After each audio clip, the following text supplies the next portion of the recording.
প্রিয় শিক্ষার্থীবৃন্দ, সর্বপ্রথম আমার সালাম ও শুভেচ্ছা গ্রহণ করিও। দীর্ঘদিন আমাদের স্কুল পাঠদান বন্ধ থাকার পরে আমরা অনলাইন ভিত্তিক ক্লাসগুলো শিক্ষার্থীদের সুবিধার্থে আমরা শুরু করেছি।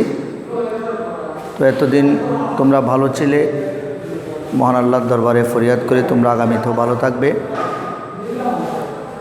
আমরা তোমাদের লেখাপড়ার আরও সুবিধার জন্য অনলাইন ক্লাসগুলো দিচ্ছি।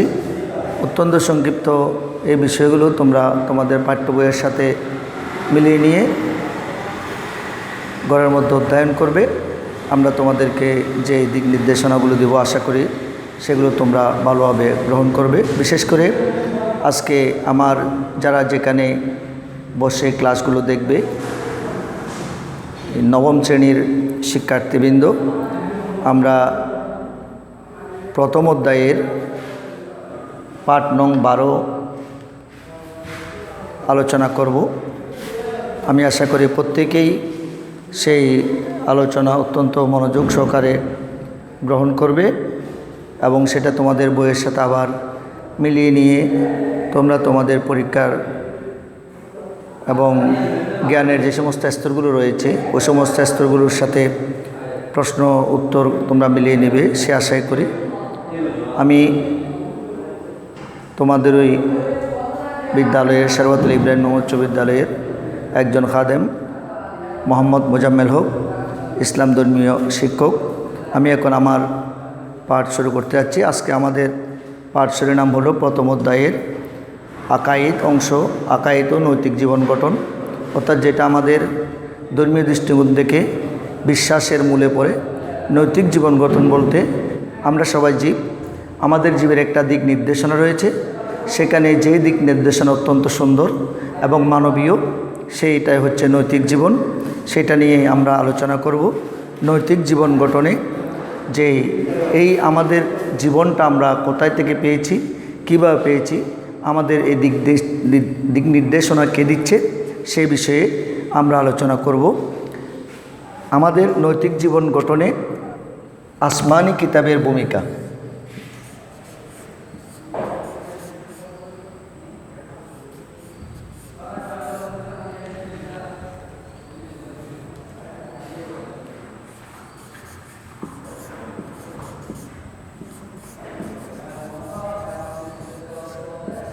আসমানি কিতাবের ভূমিকা। প্রিয় শিক্ষার্থীবৃন্দ, তাহলে আমরা আসি প্রথমত কিতাবের পরিচয়। কিতাব কি? আল্লাহ রাব্বুল আলামিন আহকামুল হাকিমিন যুগে যুগে আল্লাহর যে সমস্ত প্রিয় পুরুষদেরকে ঐশী গ্রন্থগুলো হজরতে জিবরাইল আমিন আলাইহিস সালাতু ওয়াস সালামের মাধ্যমে আল্লাহর প্রিয় বান্দাদের কাছে ওহী হিসেবে প্রেরণ করেছেন এবং সেখানে অসংখ্য কিতাব রয়েছে, সহিফা রয়েছে। তন্মধ্যে প্রসিদ্ধ, এটা অন্য পাঠে আসতে পারে, 4খানা কিতাব হচ্ছে তৌরাত, জবুর, ইনজিল, কোরআন। এই সমস্ত বিধানগুলো যে পুস্তিকার মধ্যে আল্লাহ পাক দিয়েছেন এগুলাই হচ্ছে আসমানি কিতাব, অর্থাৎ আল্লাহর বাণী জিবরাইল আমিনের মাধ্যমে আল্লাহর প্রিয় বান্দাদের কাছে যে বাণী আসে এটা হচ্ছে আসমানি কিতাব। এই আসমানি কিতাবের কী প্রয়োজন? আসমানি কিতাবের প্রয়োজন এই জন্য যে আল্লাহ রাব্বুল আলামিন আহকামুল হাকিমিন, যে আমাদের স্রষ্টা, এই কথাটি আমরা একমাত্র আসমানি কিতাবের মাধ্যমেই আমরা পেয়ে থাকি। আসমানি কিতাবের মধ্যে আল্লাহর পরিচয় রয়েছে, আল্লাহ রাব্বুল আলামিন আহকামুল হাকিমিনের যে গুণগুলো রয়েছে, যে সত্তাগুলো রয়েছে, যে শক্তিগুলো রয়েছে, তার যেই বিষয়গুলো বান্দার জন্য, সৃষ্টি জগতের জন্য রয়েছে, এই সমস্ত বিষয়গুলো আমরা আসমানি কিতাব থেকে পাই। সাথে সাথে পৃথিবীর সৃষ্টি থেকে অদ্যাবধি পর্যন্ত যে সমস্ত শিক্ষণীয় মানব জাতির জন্য বিষয়াদি রয়েছে, ঘটনা রয়েছে, সেগুলো আমরা আসমানি কিতাব থেকে পাই। সাথে সাথে আল্লাহ রাব্বুল আলামিন আহকামুল হাকিমিনের এই দেখানো জীবন বিধান, যেটা যুগে যুগে মানব জাতির জন্য আল্লাহ তাআলা দিয়েছেন, সেই জীবন বিধান যাই আমাদের জন্য একটা সুন্দর দিক নির্দেশনা সেখানে রয়েছে, যেটা নবীগণ আমাদেরকে এটা শিক্ষাদান করেছেন। আমরা নবী রসুলগণের এই ওনাদের দিন প্রচারের যে সমস্ত গুরুত্বপূর্ণ বিষয়গুলো রয়েছে, সেখান থেকে আমরা আমাদের জীবনকে সুন্দরভাবে সাজিয়ে পরিচালিত করার জন্য আসমানি কিতাব থেকে সেই বিষয়গুলো আমরা পাই। পাশাপাশি এই আসমানি কিতাব যেটা মানব জাতির জন্য আল্লাহ পাক রব্বুল আলামিন আহকামুল হাকিমিন গাইডলাইন্স হিসেবে দান করেছেন, সেটা আমাদের জন্য আমাদের জাগতিক জীবনকে সুন্দর এবং আদর্শিক এবং সম্পূর্ণ মানবীয় করার জন্য এটা আমাদের কাছে বড় টনিক বা গুরুত্বপূর্ণ বিষয় হিসেবে কাজ করবে। যেভাবে প্রত্যেক জাতির জন্য নবীগণ হচ্ছে শিক্ষক। আমরা দেখতে পাই যে যেই যুগে নবীগণের উম্মতরা নবীদের দেখানো পথ অনুসরণ করেছে, তারা দুনিয়া আখিরাত উভয় জাহানে তারা সফলকাম। আমাদের পাঠ্যপুস্তকের আলোকে আমরা এও দেখতে পাই, যারা নবীগণের এই সমস্ত বিধিবিধানকে অস্বীকার করেছে তারা পরকালে ক্ষতিগ্রস্ত এবং ইহকালেও তারা ক্ষতির সামিল হয়। এটা এই জন্য যে কারণ আমরা যারা মানুষ, আমরা হলাম সৃষ্টির সেরা জীব, আশরাফুল মখলুকাত। তো আমরা শুধু শিক্ষা গ্রহণ করে আমরা শিক্ষিত হলে আমরা সত্যিকার অর্থে আমরা একজন মানুষ হতে পারবো না। একজন সত্যিকার অর্থে মানুষ হওয়ার জন্য যেটা প্রয়োজন সেটা হচ্ছে সুশিক্ষা। আর এই সুশিক্ষার আধার বা মূল কেন্দ্রবিন্দু হচ্ছে আমাদের জন্য আসমানি কিতাব। আসমানি কিতাবে যে সমস্ত বিষয়গুলো আমাদের জন্য দিক নির্দেশনা দেওয়া হয়েছে, যেভাবে আমরা কিভাবে আমরা নিজের জীবন পরিচালনা করব, আমরা কিভাবে আমাদের শিক্ষা জীবন পরিচালনা করব, আমরা কিভাবে আমাদের পারিবারিক জীবন পরিচালনা করব, আমরা কিভাবে আমাদের রাষ্ট্রীয় জীবন পরিচালনা করব, সামাজিক প্রত্যেকটা বিষয়ে মানুষ হিসাবে আমার জন্য যা যা কাজ রয়েছে ওই সমস্ত কাজের মধ্যে আসমানি কিতাবের কিছু ভূমিকা আছে। উদাহরণস্বরূপ আমরা বলতে পারি আমরা কিভাবে নামাজ পড়ব। তো আল্লাহ রব্বুল আলামিন আহকামুল হাকিমিন আমাদেরকে নির্দেশনা দিয়েছেন কিভাবে পড়ব। রাসূল করিম সাল্লাল্লাহু আলাইহি ওয়াসাল্লাম এটা আমাদেরকে একটা দিক নির্দেশনা দিয়েছেন। আল্লাহ পাক কোরআনে আযীমের মধ্যে ইরশাদ করেছেন আকিমিস সালাত, আর আল্লাহ রসুল হুজুর আকরাম সাল্লাল্লাহু আলাইহি ওয়াসাল্লাম ইরশাদ করেছেন সাল্লু কামা রাআইতুমুনি উসাল্লি। এভাবেই নবীগণ আমাদের শিক্ষক। ওই শিক্ষা যদি আমরা গ্রহণ করি তাহলে হবে সুশিক্ষিত একজন মানুষ। আর সুশিক্ষিত মানুষই নৈতিক জীবন গঠন করতে সক্ষম এবং সুশিক্ষিত মানুষের চরিত্রই সুন্দর চরিত্র বলে বিবেচিত হবে। আর সেরকম সুন্দর চরিত্রের অধিকারী যারা হবেন তারা ইহকালে মুক্তি সফল কাম হবেন, পরকালেও মুক্তি পাবেন। তাই প্রিয় শিক্ষার্থীবৃন্দ, তোমাদেরকে এই আমাদের নবম দশম শ্রেণীর ইসলাম ও নৈতিক শিক্ষা বইয়ের প্রথম অধ্যায়ের পাঠ 12 নৈতিক জীবন গঠনে আসমানি কিতাবের ভূমিকা, এটা একটু এই নীরব পঠন বা এই সরব পঠন তুমি নিজেরা একটু ভালো করে মনোযোগ সহকারে পড়বে। পড়লে সেখান থেকে আমরা কিছু দিক নির্দেশনা পাব। যেমন এই আসমানি কিতাব কি, বহু নির্বাচনী প্রশ্ন আসবে, জ্ঞানমূলক প্রশ্ন আসবে। আসমানি কিতাব কি?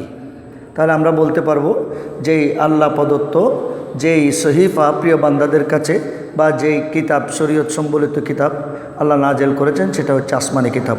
যদি প্রশ্ন হয় কাদের কাছে এই কিতাবগুলো আল্লাহ নাজেল করেছেন, তাহলে আমরা উত্তরে আসতে পারবো নবী রসুলদের কাছে। যদি প্রশ্ন হয় এই কিতাব অনুসরণ করলে কি হবে, এই কিতাব অনুসরণ করলে মানুষ সুশিক্ষিত জাতি হিসেবে পৃথিবীর জমিনে পরিগণিত হবে। আর সুশিক্ষিত জাতি হলে কি হবে, সে দুনিয়া এবং আখিরাত উভয় জাহানে মুক্ত হবে। আমার প্রিয় শিক্ষার্থীবৃন্দ, এই আসমানি কিতাবের গুরুত্ব কি? এটার কি কোনো গুরুত্ব আছে? আমার যে এই আলোচনা ছিল সেই আলোচনা কি আসলেই সত্যি? আল্লাহ রাব্বুল আলামিন আহকামুল হাকিমিন কোরআন আযীম ফুরকান আহমিদের সূরা বাকারার 2 নম্বর আয়াতের মধ্যে আল্লাহ ইরশাদ ফরমাচ্ছেন জালিকাল কিতাব, যেটা আমরা আখিরি নবী আমাদের নবী সাল্লাল্লাহু তাআলা আলাইহি ওয়াসাল্লামের উপর অবতীর্ণ হয়েছে সর্বশেষ এবং সর্বশ্রেষ্ঠ কিতাব আল কোরআন। সেখানে আল্লাহ পাক ইরশাদ ফরমাচ্ছেন জালিকাল কিতাব লা রাইবা ফিহি হুদাল লিল মুত্তাকিন। অর্থাৎ কিতাব যে আসমানি কিতাবের বিশ্বাসের ব্যাপারে আল্লাহ পাক নিজেই এটার সত্যতা ঘোষণা দিচ্ছেন। এটা এমন একটি কিতাব লা রাইবা ফি, যার মধ্যে কোনো সন্দেহ সংশয়ের অবকাশ নেই। আমার হাবিব তোমাদেরকে যে সমস্ত দিক নির্দেশনা ইহকালীন পরকালীন যা দিয়েছে এগুলি সব তোমাদের জন্য পালনীয়, আর এগুলো যদি আমরা পালন করি তাহলে ইহজীবনেও আমরা সফল কাম হব, পরকালেও সফল কাম হব। সকলের শিক্ষার্থীদের এভাবে এই করোনা মহামারীতে আল্লাহ যেন সবাইকে সঠিকভাবে সুস্থ রেখে দুনিয়া আখরাতের মুক্তির জন্য আমরা আসমানি কিতাবের অনুসরণ করি। পাশাপাশি শিক্ষার্থীরা যাতে আমরা আমাদের এই নির্দিষ্ট পাঠগুলো আমরা আদায় করি। আল্লাহ আমাদের সবাইকে তৌফিক দান করুক। নবম দশম শ্রেণীর জন্য আগামী ক্লাসে আমরা পাঠ 11 নিয়ে আলোচনা করব। আজকে বারের একটা কাজ দেব, সেটা তোমরা করে রাখবে, পরবর্তীতে এটা আমাদের জন্য কাজে আসবে। প্রিয় শিক্ষার্থীবৃন্দ, আমাদের নৈতিক জীবন গঠনে আসমানি কিতাবের ভূমিকা, এখান থেকে আমরা যে বাড়ির কাজটি দিচ্ছি,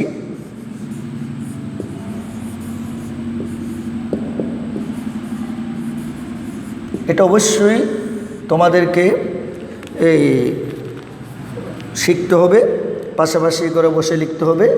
আর আমাদের অধিকাংশ শিক্ষার্থী যারা আমার স্কুলের সারবাতুল ইব্রাহিম উচ্চ বিদ্যালয়ের, নিশ্চয়ই তোমাদের কাছে আমার মোবাইল নাম্বার আছে, তারপর আমি আবার লিখে দেব। যে কোনো সমস্যা হলে এটা ব্যক্তিগতভাবে তোমরা জানতে পারবে।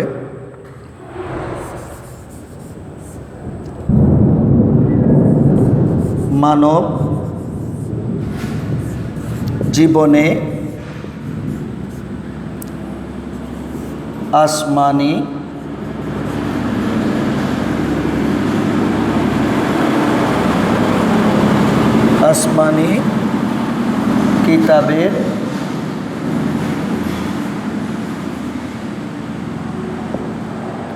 কিতাবের গুরুত্ব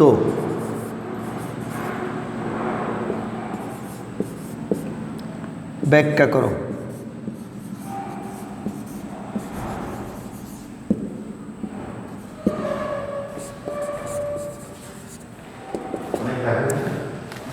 প্রিয় শিক্ষার্থীবৃন্দ, তোমাদেরকে আবারও ধন্যবাদ জানিয়ে আমি আজকের নবম শ্রেণীর ইসলাম ও নৈতিক শিক্ষার এই পাঠ এখানে সমাপ্ত করলাম। সবাই ভালো থাকো, সুস্থ থাকো এবং আমার জন্য দোয়া করি। আসসালামু আলাইকুম ওয়া রাহমাতুল্লাহ।